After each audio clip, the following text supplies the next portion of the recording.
میں اور پورے پاکستان میں اس طرح پروگرامز ہو رہے ہیں 26 سے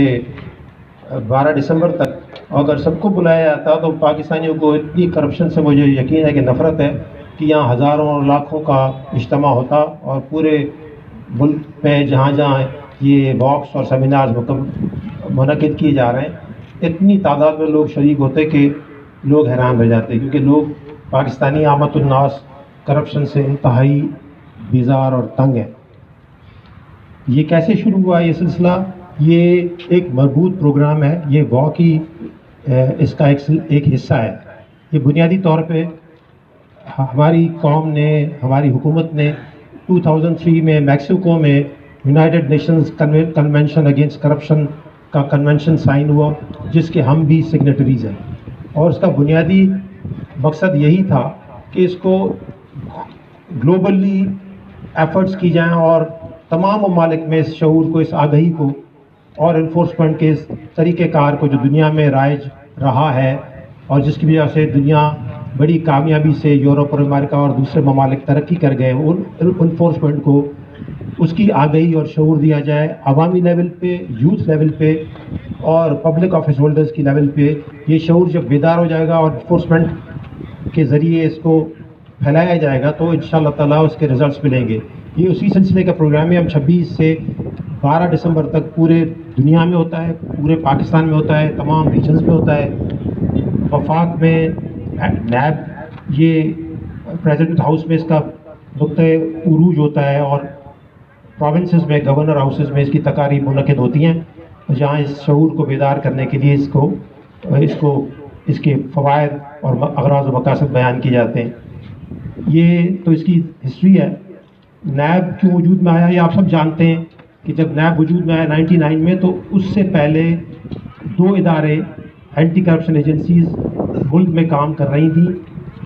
جب یہ ضرورت محسوس کی گئی اور یہ محسوس کیا گیا کہ ان کے قوانین میں، ان کے رولز ریگولیشنز میں سکم ہیں جس کا فائدہ اٹھا کر طاقتور ترین کرپٹ جو لوگ ہیں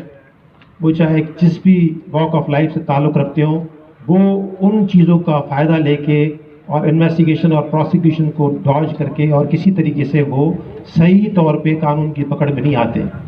اس وجہ سے اس ادارے کا وجود عمل میں آیا اور اس میں اس کا جو پریمبل ہے اگر وہی آپ دیکھیں گے تو وہ ریکوری بیسڈ ہے کہ کسی طرح بھی وہ پبلک فنڈز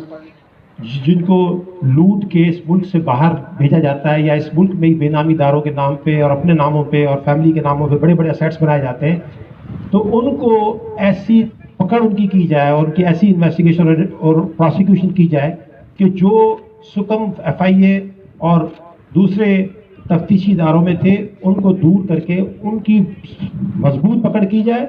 اور بنیادی طور پہ ان سے پبلک فنڈز جو ہیں، لوٹڈ منی جو ہے، یہ ریکور کی جائے والنٹری ریٹرن یا اپنی بارگین کی صورت میں. یہ بیسیکلی نیب کا مقصد تھا. ہم کس طرح کام کرتے ہیں وہ بھی میں آپ کو بتاتا چلوں کہ ہماری بنیادی طور پہ 3 پرانگ اسٹریٹجی ہوتی ہے نیب میں اور اس کا مقصد وہی ہوتا ہے کہ تدریجی عمل کے ذریعے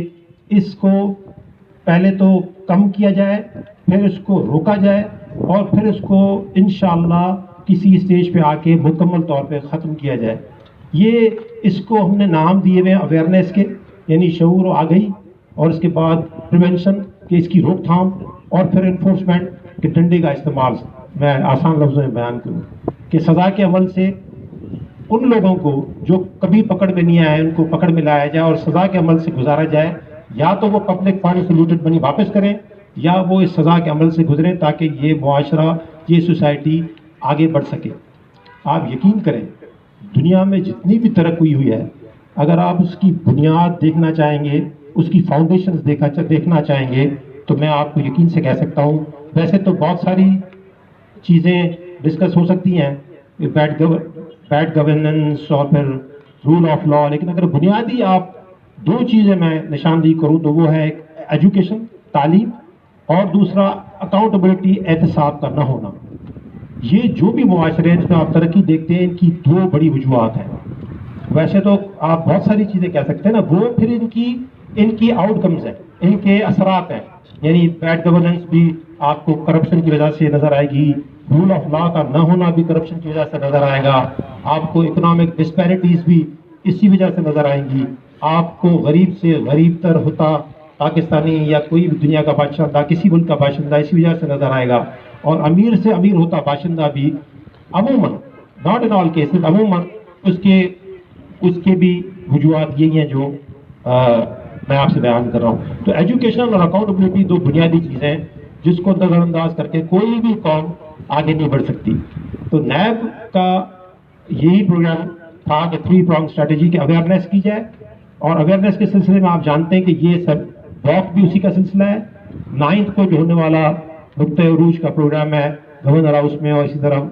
صدارتی محل میں, وہ بھی اس کا حصہ ہے. لیکن اویئرنیس میں پورے سال ایکٹیویٹیز ہوتی رہتی ہیں, اور وہ ANP ونگ کرتا رہتا ہے, جس میں سیمینارز ہوتے ہیں, کانفرنسز ہوتی ہیں, جس میں جو ہے تحریری اور تقریری مقابلے ہوتے ہیں, جس میں ڈیکلیمیشن کانٹیسٹ ہوتے ہیں, جس میں پینٹنگ کانٹیسٹ ہوتے ہیں, اور وہ پورا سال جاری رہتے ہیں. اور پھر نقطۂ عروج یہ ہوتا ہے کہ 9 دسمبر کو ان کمپٹیشنز میں پہلی, دوسری, تیسری پوزیشن پانے والے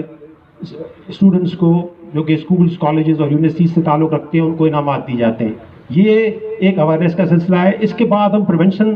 بھی ہمارا مینڈیٹ ہے. پریونشن بھی اسی طرح ہوتی ہے کہ ہم, یہ نیب کا مینڈیٹ ہے کہ تمام ڈویژنز میں, منسٹریز میں, وفاقی یا صوبائی, اس میں وہ ان کے قانون میں, ان کے رولز ریگولیشنز میں ایسی چیزیں آئیڈینٹیفائی کریں جس کی وجہ سے پروسیجر لیپسز ہوتے ہیں یا مینوئل کام ہوتا ہے, اور پھر وہ کرپشن کو, وہ چیزیں, وہ کمزوریاں کرپشن کو جنم دیتی ہیں, اس کو بڑھاتی ہیں. تو ان کی کے لیے پریونشن کمیٹیز چیئرمین بناتے ہیں, اور وہ سارے اسٹیک ہولڈرز کو اس میں لیا جاتا ہے, اور ان تمام پریونشن کمیٹیز کے مختلف اجلاس ہوتے ہیں, اس میں ریکمنڈیشنز ہوتی ہیں, اور پھر وہ ریکمنڈیشن ان متعلقہ منسٹریز کو تھرو گورنمنٹ بھجوائی جاتی ہیں, اور اس کو پھر نیب امپلیمنٹ کرتی ہے, اور اس کو سپروائز کرتی ہے اور مانیٹر کرتی ہے کہ اس سے کتنے اثرات مرتب ہو رہے ہیں. اس سلسلے میں 2 کمیٹیاں یا ریونیو اور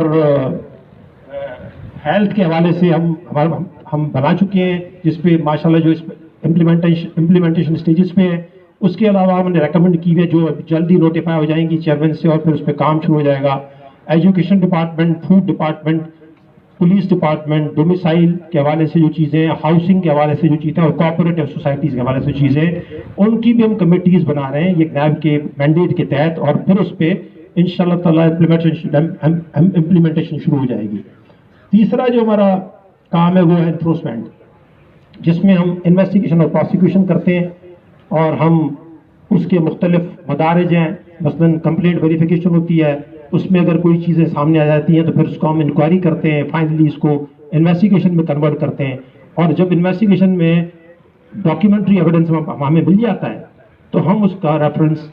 جو ہے وہ فائل کر دیتے ہیں. اور ٹرائل پھر اکاؤنٹیبلٹی کورٹ میں ہوتا ہے, جو کہ انڈیپینڈنٹ کورٹس ہیں, جو کہ نیب کے دائرہ اختیار میں نہیں ہے. وہاں پھر ٹرائل ہوتا ہے اور ایک جزا سزا کا عمل ہوتا ہے. تو یہ سارا سلسلہ ہے نیب کا. نیب آپ یقین کریں ایک قسم کا جہاد کر رہا ہے, اور مجھے امید ہے کہ انشاءاللہ تعالیٰ گو کہ ہماری رفتار شاید اتنی